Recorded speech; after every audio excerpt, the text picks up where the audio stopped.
Assalamualaikum warahmatullahi wabarakatuh. Hai teman-teman semua, sebelumnya saya berterima kasih kepada teman-teman semua karena telah mau mampir ke video kami. Saya di sini ingin memperkenalkan saya terlebih dahulu. Perkenalkan, nama saya Lasa Sikmi dan teman saya. Dan saya perkenalkan Hingga Wisma Angga Saputro. Nah, di sini kami akan menjelaskan tentang bagaimana sih alur hukum pidana itu berjalan. Yuk kepoin. Sebelumnya, hukum acara pidana sendiri yaitu mempelajari peraturan-peraturan yang diciptakan oleh negara karena adanya dugaan terjadinya pelanggaran undang-undang pidana. Nah, di dalam alur hukum acara pidana itu yang pertama itu ada peristiwa pidana, yaitu yang disebut dengan tindak pidana ialah suatu perbuatan atau rangkaian perbuatan yang dapat dikenakan hukuman pidana. Di dalam perundang-undangan dipakai istilah perbuatan pidana, peristiwa pidana atau tindak pidana yang juga sering disebut dengan delik. Adapun beberapa contoh yang dapat dikatakan sebagai peristiwa pidana yaitu pembunuhan, pencurian, penyalahgunaan narkoba, dan lain sebagainya. Nah, setelah adanya aduan terkait tindak pidana, di sini polisi akan melakukan penyelidikan, yaitu dalam pasal 1 angka 5 KUH disebutkan penyelidikan adalah serangkaian tindakan penyidik untuk mencari dan menemukan suatu peristiwa yang diduga sebagai tindak pidana guna menentukan dapat atau tidaknya dilakukan penyelidikan menurut cara yang diatur dalam undang-undang ini. Penyelidikan dilakukan berdasarkan informasi atau laporan yang diterima maupun diketahui langsung oleh penyidik. Laporan polisi, berita, acara pemeriksaan di TKP, penyelidikan pada dasarnya bukanlah suatu tindakan yang berdiri sendiri.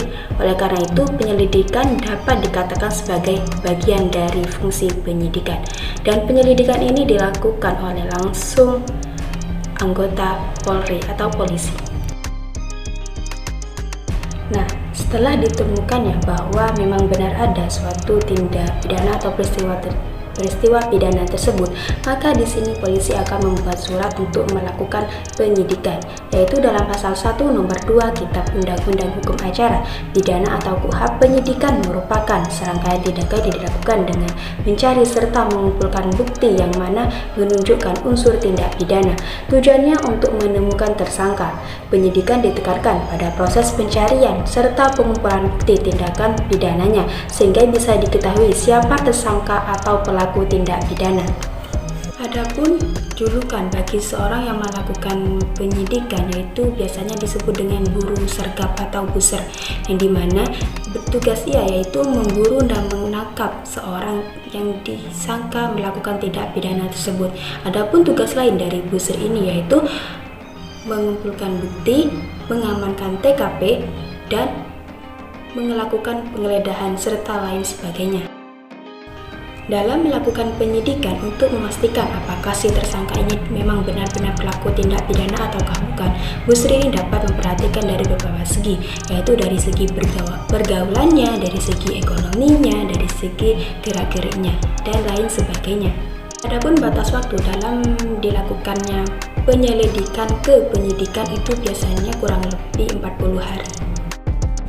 Nah, setelah dipastikan bahwa seorang tersebut memang benar-benar pelaku tindak pidana, maka di sini dapat dilakukanlah sebuah penuntutan, yaitu dalam pasal 1 angka 4 UU 11 2021 menyebutkan penuntutan adalah tindakan penuntut umum untuk melimpahkan perkara ke pengadilan negeri yang berwenang dalam hal dan menurut cara yang diatur dalam hukum acara pidana dengan permintaan supaya diperiksa dan diputus oleh hakim di sidang pengadilan.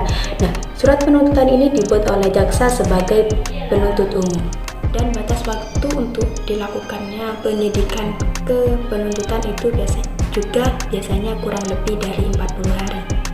Baik, selanjutnya saya akan meneruskan pemaparan materi dari apa yang telah disampaikan oleh rekan kami. Selanjutnya yaitu pemeriksaan. Ada beberapa macam pemeriksaan. Yang pertama yaitu persidangan.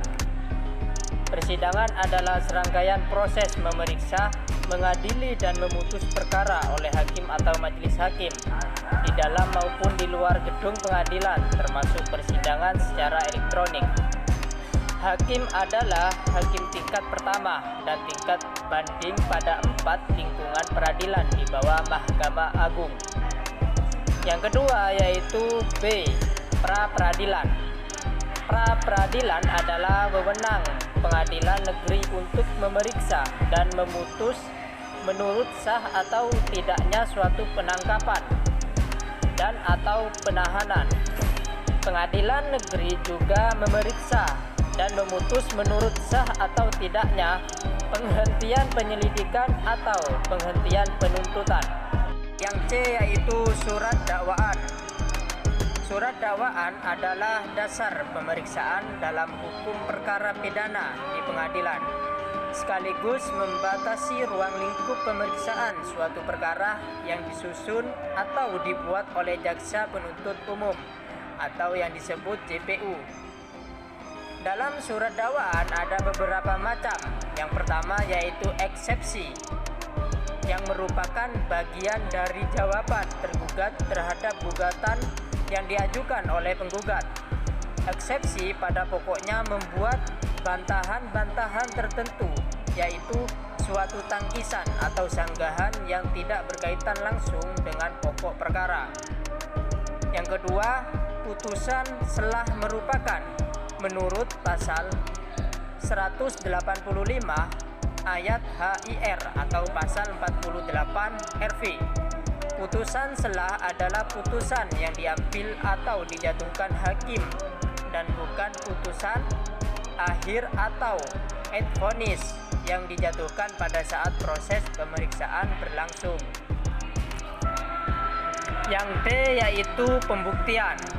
Pembuktian merupakan proses bagaimana alat-alat bukti dipergunakan, diajukan atau dipertahankan dalam hukum acara yang berlaku. Yang E yaitu requisitoir, yang merupakan surat dibuat penuntut umum setelah pemeriksaan selesai dan kemudian dibacakan dan diserahkan kepada hakim dan terdakwa atau penasehat hukum. Selanjutnya yaitu F. Pledoi. Pledoi merupakan kesimpulan dari terdakwa dan penasehat hukum setelah seluruh proses pembuktian, baik dari pemeriksaan saksi, ahli, surat, dan alat bukti lainnya selesai dilaksanakan. Sementara tuntutan merupakan kesimpulan dari jaksa penuntut umum setelah melalui seluruh proses pembuktian.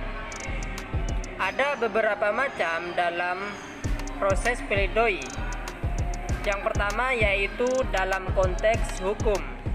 Replik adalah jawaban, balasan atas jawaban tergugat dalam suatu perkara.